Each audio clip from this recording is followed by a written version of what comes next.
Good evening friends, मेरा नाम रवि माली है और मैं आज से आपके लिए लेकर आया हूँ एंटीना डिजाइन कैसे किया जाता है और एंटीना किस तरीके से डिजाइन किया जाता है। तो सारी कुछ बेसिक हम बताएंगे, ठीक है। तो एंटीना क्या चीज़ होती है? तो एंटीना एक मेटालिक स्ट्रक्चर होता है जो कि एक ट्रांसड्यूसर हम बोल सकते हैं, जिसका काम क्या होता है कि किसी भी एक इलेक्ट्रोमैग्नेटिक एनर्जी या इलेक्ट्रोमैग्नेटिक वेव को इलेक्ट्रिकल एनर्जी में कन्वर्ट करना होता है। किसी भी एक फ्रीक्वेंसी जिसको हम रेजोनेंट फ्रीक्वेंसी बोलते हैं, उस रेजोनेंट फ्रीक्वेंसी पर वो एंटीना क्या होगा, ऑपरेट होगा। तो अब हम देखेंगे कि एंटीना किस तरीके से एनर्जी को ट्रांसफर करता है और किस तरीके से एनर्जी को कन्वर्ट करता है।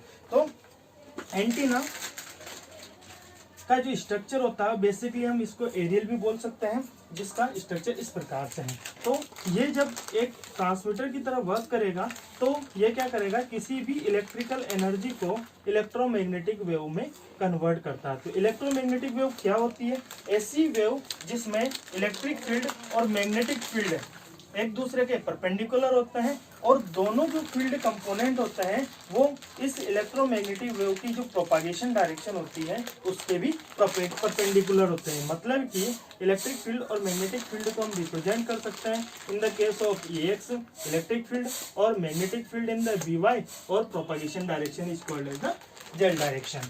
तो in the case of Z direction the electric field electromagnetic wave propagate होती है। तो जब ये इलेक्ट्रोमैग्नेटिक वेव प्रोपागेट होगी तो इलेक्ट्रिक फील्ड कंपोनेंट क्या होंगे, इस तरीके से वेरी करेगा और मैग्नेटिक फील्ड कंपोनेंट किस तरीके से वेरी करता है, इसके परपेंडिकुलर हम इस तरीके से इसको रिप्रेजेंट कर सकते हैं। तो मैग्नेटिक फील्ड प्रेजेंट होगा तो इलेक्ट्रिक फील्ड प्रेजेंट नहीं होगा और इलेक्ट्रिक फील्ड प्रेजेंट होगा तो मैग्नेटिक फील्ड इस तरीके से प्रेजेंट होगा। तो हम बता सकते हैं कि इलेक्ट्रोमैग्नेटिक वेव में ये इस तरीके से कन्वर्ट करता है। तो जब ये इस तरीके से वर्क करेगा ट्रांसमीटर की तरह वर्क करता है।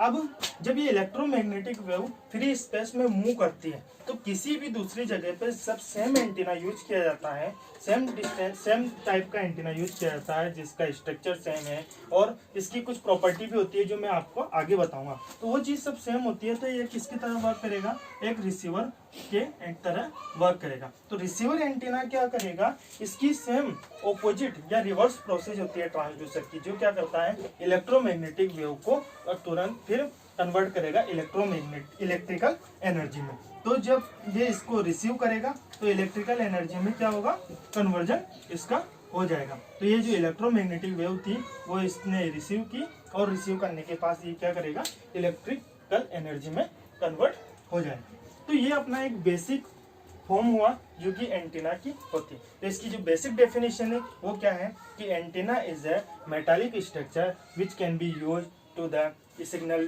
Transmitter as to as signal receiver. तो ये जो एंटीना है उसकी जो मोस्ट इंपॉर्टेंट स्ट्रक्चर होता है वो क्या होता है, इस एंटीना में एक सोर्स होगा, उसके बाद इसमें एक ट्रांसमिशन लाइन होगी, ट्रांसमिशन लाइन के बाद इसमें जो एक एंटीना जिसे हम एंटीना बोलते हैं वो बेसिकली एक एंटीना नहीं होता, वो एक रेडिएटर होता है जो कि सिग्नल को रेडिएट करता है। तो जब सिग्नल को ये रेडिएट करेगा तो हम इसको बोल सकते हैं रेडिएटर, ठीक है।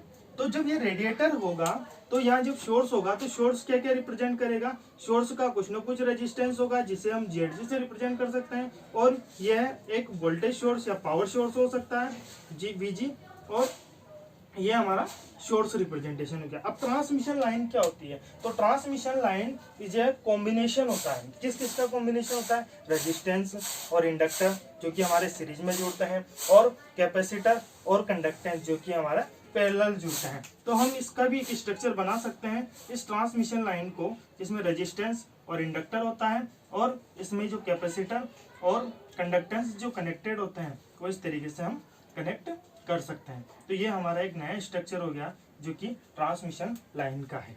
तो ये हमारा R हो जाएगा, ये L और ये 1/G and G and capacitor C।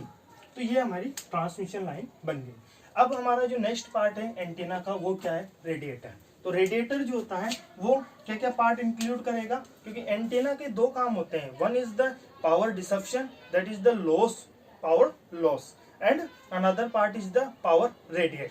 तो एक दो रेजिस्टेंस होंगे यहाँ भी, जिसमें से एक रेजिस्टेंस पावर को लॉस करता है और दूसरा रेजिस्टेंस उस पावर को रेडिएट करने का काम करेगा। तो इसमें वन रेजिस्टेंस जिसे हम रेडिएशन रेजिस्टेंस बोलते हैं और अनदर रेजिस्टेंस जिसे हम लॉस रेजिस्टेंस बोल सकते हैं। और इन दोनों रेजिस्टेंस का जो एक इम्पीडेंस, जो कि एंटीना है, एंटीना एक मेटालिक स्ट्रक्चर है, तो उसका कुछ ना कुछ एक कॉम्प्लेक्स इम्पीडेंस होगा। तो उस कॉम्प्लेक्स इम्पीडेंस को हम किस तरीके से रिप्रेजेंट कर सकते हैं, जे ऑफ एक्स, ऐसे हम उसको रिप्रेजेंट कर सकते हैं। तो ये हमारा पूरा का पूरा एक स्ट्रक्चर कंप्लीट हो चुका है जो कि एक एंटीना का होता है। तो अब हम इसको कनेक्ट करते हैं। जब हम इसको कनेक्ट करते हैं तो सबसे इम्पोर्टेंट चीज क्या होती है कि इनको डायरेक्टली कनेक्ट नहीं किया जा सकता, इनमें कुछ पैरामीटर हमको मैच करने पड़ेंगे।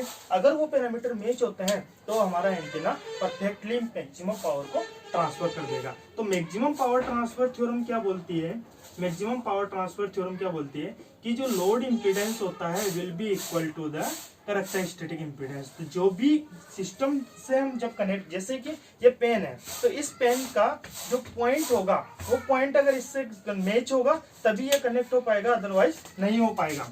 तो हम क्या करते हैं कि इसको मैच करने के लिए इन सबका इम्पीडेंस हम कैलकुलेट करते हैं। जैसे कि इसका इनपुट इम्पीडेंस Zin होगा, मान लिया हमने Zin1 मान लेते हैं, तो Zin1 की फॉर्म क्या हो जाएगा, RR plus RL plus JXN। अब ये इम्पीडेंस जो होता है वो इस ट्रांसमिशन लाइन के इम्पीडेंस के इक्वल होना चाहिए। अब ये जब इसके इक्वल होता है तो हम ट्रांसमिशन लाइन का इम्पीडेंस जानते हैं, Z is equal to √R plus J omega L divide by G plus J omega C। ये इम्पीडेंस होता है किसका, ट्रांसमिशन लाइन का, जो किसी भी प्रकार की ट्रांसमिशन लाइन अपने पास हो सकती है। तो अब उसके बाद नेक्स्ट जो प्रोसेस है या नेक्स्ट जो सर्किट होता है वो किसका होता है, सोर्स का।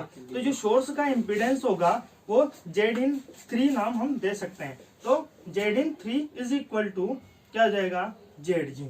तो इसका जो इम्पीडेंस होगा वो इसके इक्वल होना चाहिए और इसका इम्पीडेंस जो है वो इसके इक्वल होना चाहिए। तो ये ट्रांसमिशन लाइन का जो होता है वो कनेक्शन हो जाएगा। तो इस तरीके से हमने एक पूरा एंटीना डिजाइन कर लिया और पूरे एंटीना का स्ट्रक्चर हमने डिजाइन कर लिया। अब जो हम क्या करते हैं कि डिफरेंट टाइप के एंटीना यूज करते हैं। जैसे कि हमारा मोबाइल होता है, तो मोबाइल की जो साइज होती है वो बहुत छोटी होती है, तो उस साइज छोटी होने की वजह से या फिर ट्रांसपोर्टेशन प्रॉब्लम की वजह से उसका जो एंटीना बनाया गया है उसकी साइज बहुत छोटी बनाई गई। और इस तरीके का डिजाइन जो की जाती है वो की जाती है माइक्रो स्ट्रिप एंटीना डिजाइन के अंदर, माइक्रो स्ट्रिप पेज डिजाइन करने के लिए। अब और डिफरेंट टाइप के एंटीना जो कि अलग अलग एप्लीकेशन में किए जाते हैं। जैसे कि अगर अपन को ब्रॉडकास्टिंग या किसी भी कमर्शियल एप्लीकेशन के लिए यूज करना होता है, जैसे कि सैटेलाइट कम्युनिकेशन के लिए यूज करते हैं, तो सैटेलाइट कम्युनिकेशन में हमें क्या करना पड़ता है कि वहां हम रिफ्लेक्टर की जरूरत पड़ती है। तो वहां हम कौन सा एंटीना यूज करेंगे, रिफ्लेक्टर एंटीना यूज करते हैं।